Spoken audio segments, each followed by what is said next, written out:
Enable the device AP. Connect to the device's local network. Access the local web interface.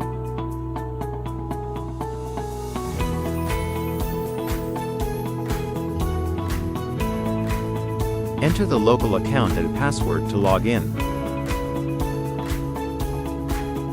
For security reasons, you may be prompted to change the password on first login. Follow the instructions to reset your password, then log in again.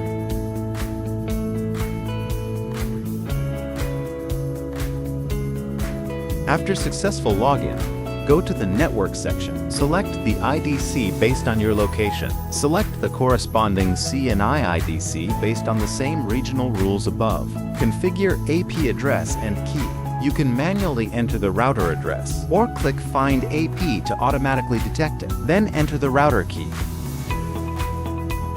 Click Save and wait for the device to connect to the cloud. When Save successfully appears, the module has successfully connected to the cloud.